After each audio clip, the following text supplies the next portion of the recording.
കാണണമെന്നല്ലേ ഇയാള് പറഞ്ഞേ?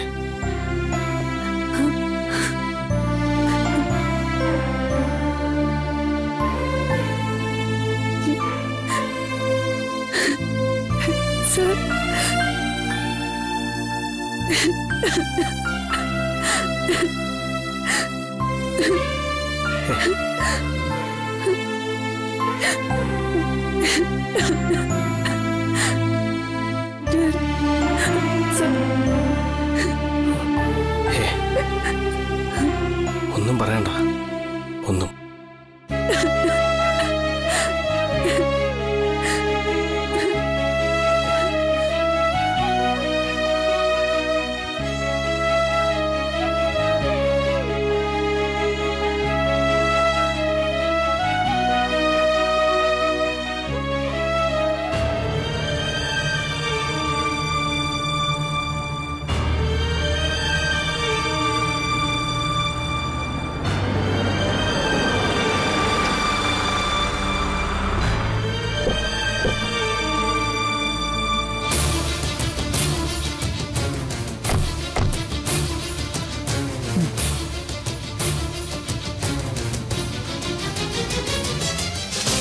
വിഷ്ണുട്ടാ, കുഞ്ഞേച്ചിക്ക് എങ്ങനെയുണ്ടമ്മേ? വൈകാതെ ഡിസ്ചാർജ് തരുമെന്നാ ഡോക്ടർ പറഞ്ഞത്. അല്ലമ്മേ, അപ്പോ അവിടെ എല്ലാ സഹായത്തിനും അർജുനുണ്ട്. ഞാൻ നിനക്കൊരു സമ്മാനമായിട്ടാ വന്നത്. സമ്മാനോ?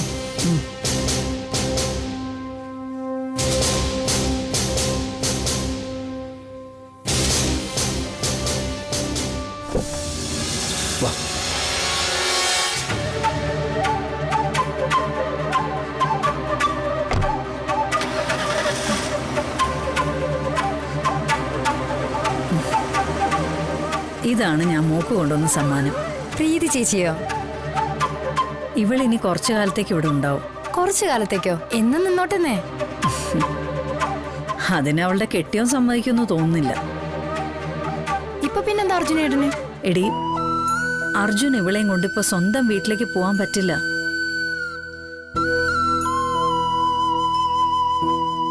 അവിടുത്തെ വിശേഷങ്ങൾ നിനക്കറിയാലോ. പ്രീതിയുടെ ജീവന് വരെ ആപത്തായേക്കും അത്. എന്നാ സ്വന്തം വീട്ടിൽ കൊണ്ടുപോയി നിർത്താന്ന് വെച്ചാ. അമ്മയും ഞങ്ങളായിട്ട് ഒന്ന് രണ്ടും പറഞ്ഞ് മുഷിഞ്ഞു. പിണങ്ങി തന്നെ ഇവളുടെ കയ്യും പിടിച്ച് അവിടെ നിന്ന് ഇറങ്ങിയ. ആ പിണക്കൊന്നും നിലനിൽക്കില്ല മക്കളെ. അമ്മയും മക്കളും അല്ലേ, പിണക്കം ഉണ്ടാവും. അതൊക്കെ മറന്ന് വീണ്ടും ഇണങ്ങും എന്ന് കരുതി മോക്ക് എത്ര കാലം വേണമെങ്കിലും ഇവിടെ നിൽക്കാൻ കേട്ടോ. എന്റെ സ്വന്തം മോളാ നീയും. ആ, വേറൊരു പിണക്കാർ ഇവിടെ പിന്നെയും കൂട്ടുകൂടിയിട്ടുണ്ട്. ആ, ദേ അങ്ങോട്ട് നോക്കിയേ.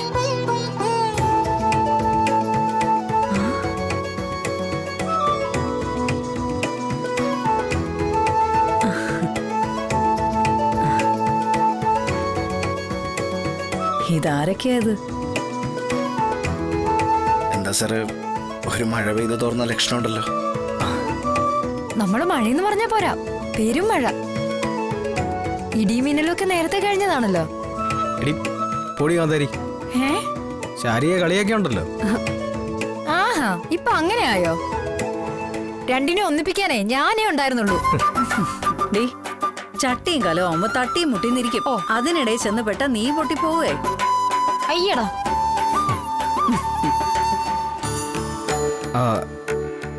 വിഷ്ണു, ശാലിനിക്ക് കുഴപ്പമില്ല, ഭേദമായിട്ട് വരുന്നുണ്ട്. പോലീസ് കേസ് എന്തായി? പോലീസൊന്നും വേണ്ടിയിരുന്നില്ല. അർജുൻ ഒരാളെ ആലോചിച്ച് മാത്രം ക്ഷമിച്ചത്.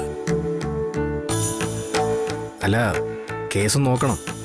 അവരുടെ ഭാഗത്ത് നിന്ന് ഇനിയൊരു നീക്കം ഉണ്ടാവാതെ ശ്രദ്ധിക്കണം. ശാലിനി ഒന്നും ചെയ്യാൻ പറ്റില്ല അവർക്ക്. പ്രീതി ഇവിടെ എത്തിക്കഴിഞ്ഞോണ്ട് എനിക്കിനി പേടിയില്ല. എന്റെ വീട്ടിലെ പോലെ കപ്പലിന്റെ ഉള്ളിൽ തന്നെ ഒറ്റക്കാരനില്ലല്ലോ. പിന്നെ ഒരാളെ മാത്രമേ ഭയമുള്ളൂ, അർജുനൻ.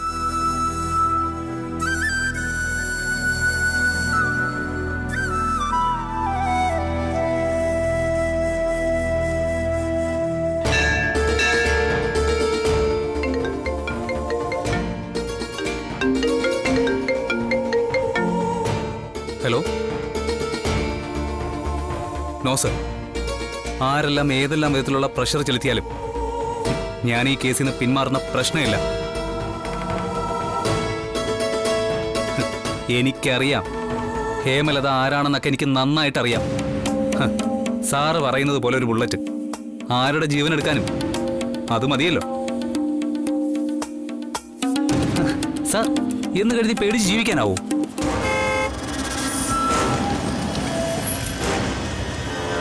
അർജുൻ ശങ്കറിന് ജീവനുണ്ടെങ്കിൽ ഇനി അഴികൾക്കുള്ളിലായിരിക്കും അവരുടെ ജീവിതം.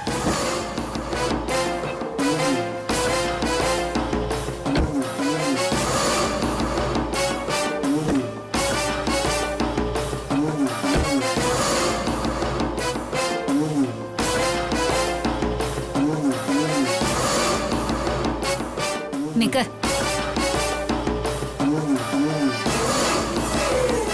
അമ്മ എന്താ വഴിയടൽ സമരത്തിലാണോ?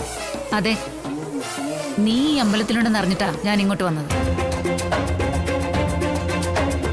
ചില വഴികളൊക്കെ തടഞ്ഞാലല്ലേ മോനെ നമ്മുടെ വഴിയിൽ തടസ്സമില്ലാതിരിക്കും. മനസ്സിലായില്ല. മനസ്സിലാക്കി തരാം.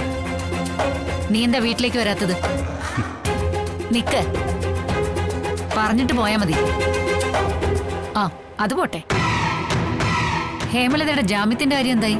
ഓ, എന്റെ അമ്മയാണോ അതോ ഹേമലതയ്ക്ക് വേണ്ടി കോടതിയിൽ ഹാജരാകാൻ പോകുന്ന സാക്ഷിയാണോ ഇപ്പോ എന്റെ മുന്നിൽ നിൽക്കുന്നത്? നിനക്ക് എങ്ങനെ വേണമെങ്കിലും വ്യാഖ്യാനിക്കാം. എന്നാ അത് തന്നെയാണ് അമ്മയുടെ ആദ്യത്തെ ചോദ്യത്തിനുള്ള എന്റെ മറുപടി. കോടതിയിൽ ഹേമലതയ്ക്കെതിരെ ഹാജരാവുന്ന ഞാൻ എന്റെ എതിർകക്ഷിക്ക് സ്വാധീനമുള്ള ഒരാളുടെ വീട്ടിൽ കഴിയുന്നത് ധാർമ്മികതയല്ല. അതിന് ഏട്ടനല്ലല്ലോ, പബ്ലിക് പ്രോസിക്യൂട്ടർ അല്ലേ ഹേമലതയ്ക്കെതിരെ ഹാജരാവുന്നത്.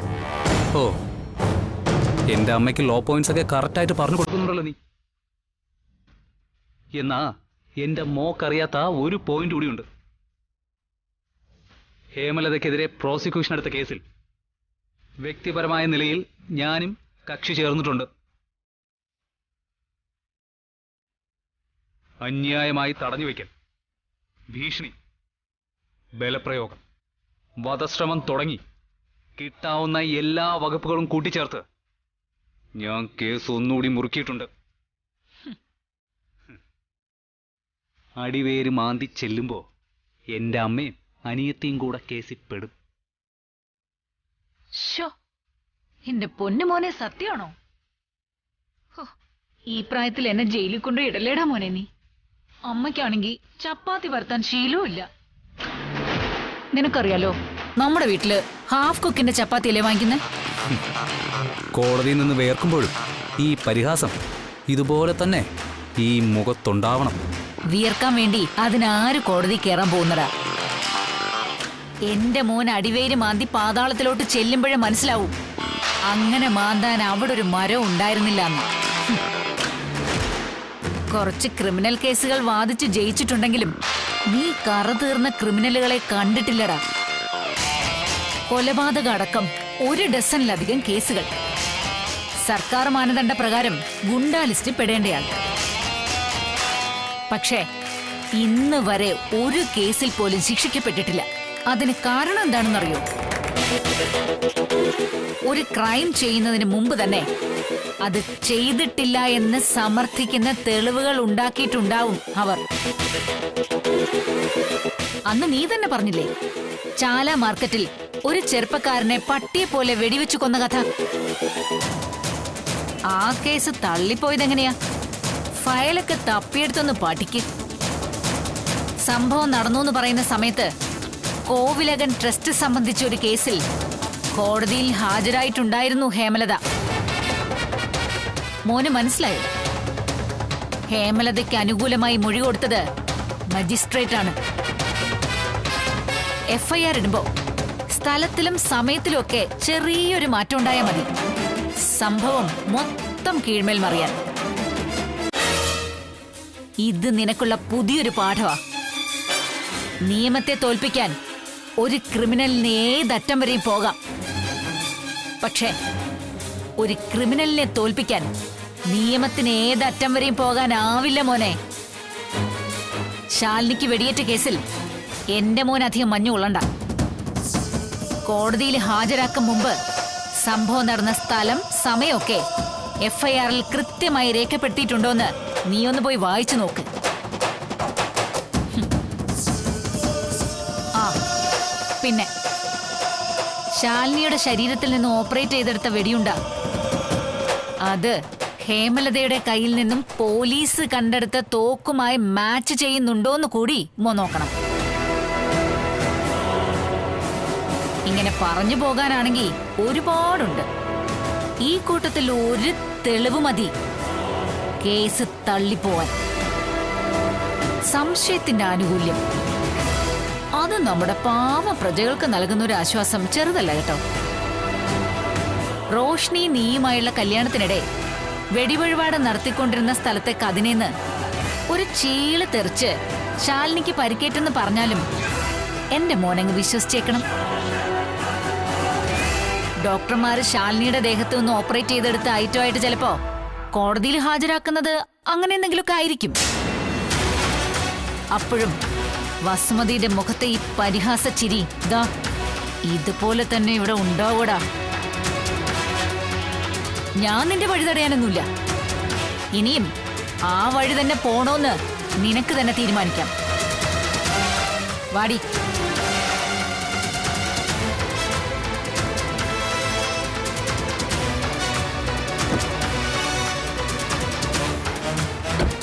ഏട്ടാ, ഏട്ടൻ വീട്ടിലേക്ക് വരാനൊന്നും ഞാൻ നിർബന്ധിക്കില്ല. പക്ഷേ നന്നായി സൂക്ഷിക്കണം ഏട്ടാ. ഏട്ടനീ പറഞ്ഞ കോടതിയുടെ വലയൊക്കെ മുറിച്ച് ഹേമലത ഏത് നിമിഷവും വെളിയിൽ വരാം. അവര് പുറത്തിറങ്ങിയ പിന്നെ എന്തൊക്കെ ചെയ്യാന്ന് പറയാനൊക്കെ ഇല്ല. അമ്മ പോലും പേടിച്ചിരിക്കുക. ഹേമലതയ്ക്കിപ്പോ ഏറ്റവും വൈരാഗ്യം ഏട്ടനോടാ. ഞാൻ പറഞ്ഞെന്ന് മാത്രം.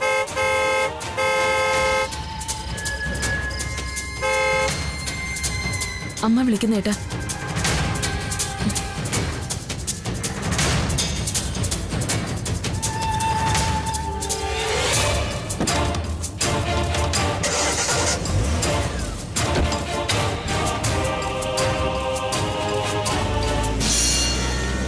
ശാലിനിയുടെ ശരീരത്തിൽ നിന്ന് ഓപ്പറേറ്റ് ചെയ്തെടുത്ത വെടിയുണ്ട ഹേമലതയുടെ കയ്യിൽ നിന്നും പോലീസ് കണ്ടെടുത്ത തോക്കുമായി മാച്ച് ചെയ്യുന്നുണ്ടോന്ന് കൂടി നോക്കണം.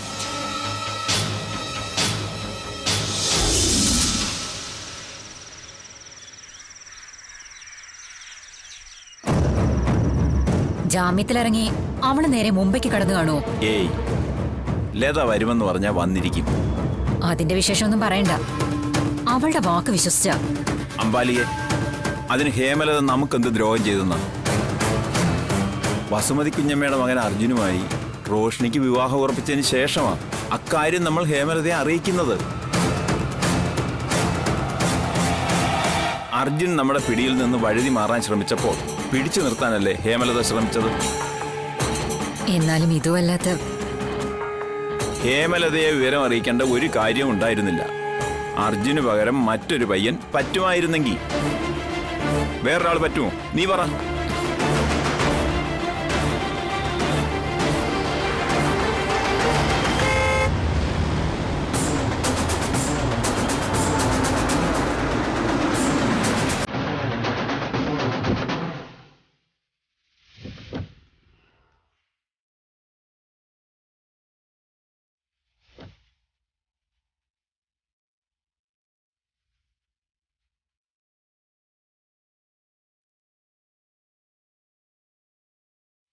ആ ഗോപി, ലതേ, നിനക്ക് ഏയ് ജയിലിത് ഞാൻ ആദ്യമായിട്ടൊന്നല്ലോ. മുടക്കം കയ്യിൽ പണമുണ്ടെങ്കിൽ ഒരു റിസോർട്ടിലെ വാസം പോലെ തന്നെയാ ഗോപി ജയിലും.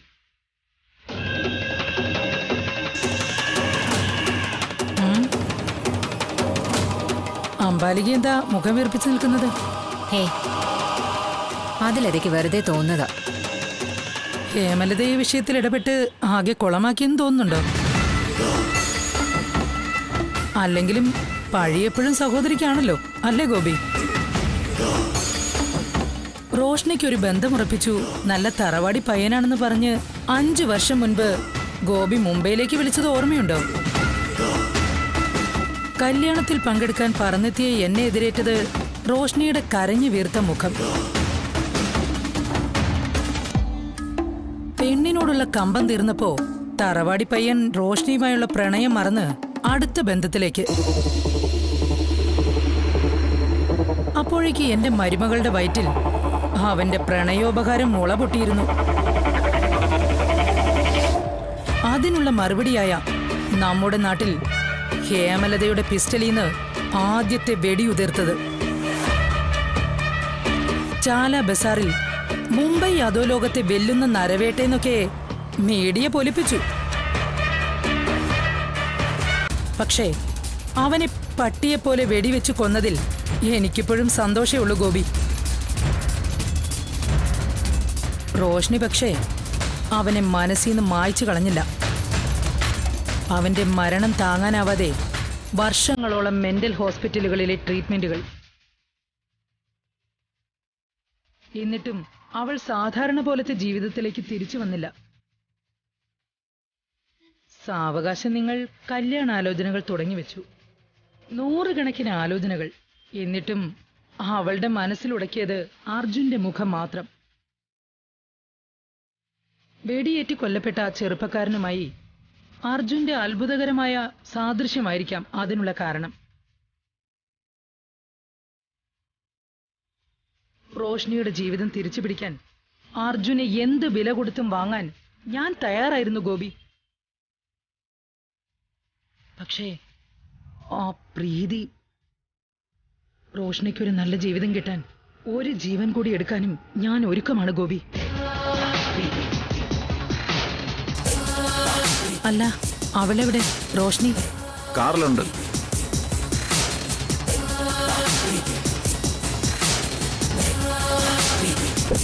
ഇറങ്ങോളെ.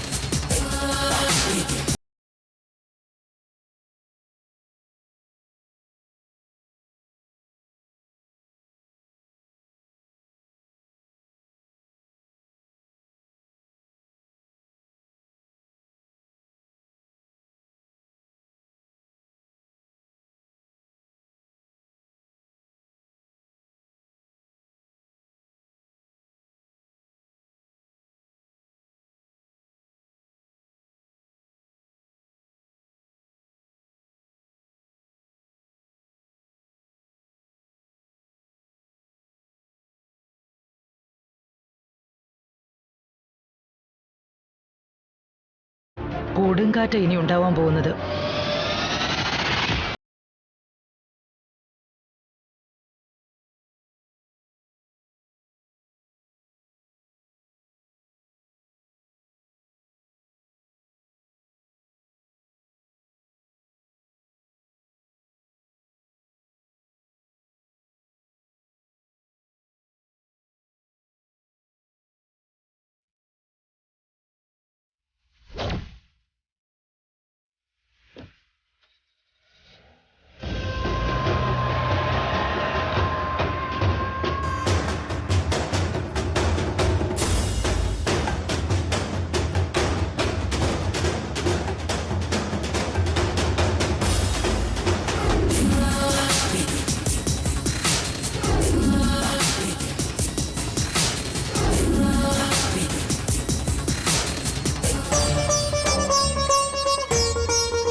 അതെ, 2 ഇടിയപ്പം കൂടെ വേണം.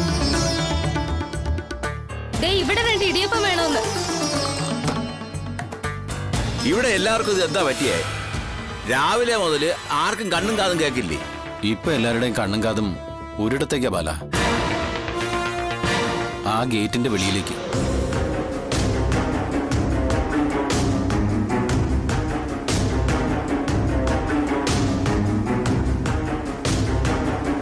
ഹോസ്പിറ്റലിൽ നിന്ന് ഡിസ്ചാർജായി ശാലിനി മോളിന്ന് എത്തുക. ഓ, അവരിനി ബ്ലോക്കിലോ മറ്റോ പെട്ടോ? ഏയ്, വരാനുള്ള സമയം ആവുന്നല്ലേ ഉള്ളൂ.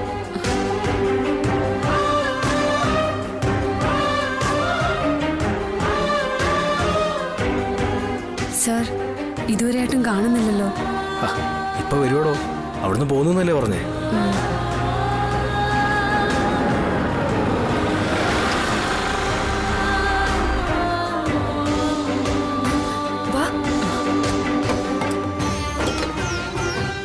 എനിക്കൊരു ഇടിയപ്പന്താ വേണമെങ്കിൽ തനിയെടുത്ത് കഴിക്കണം.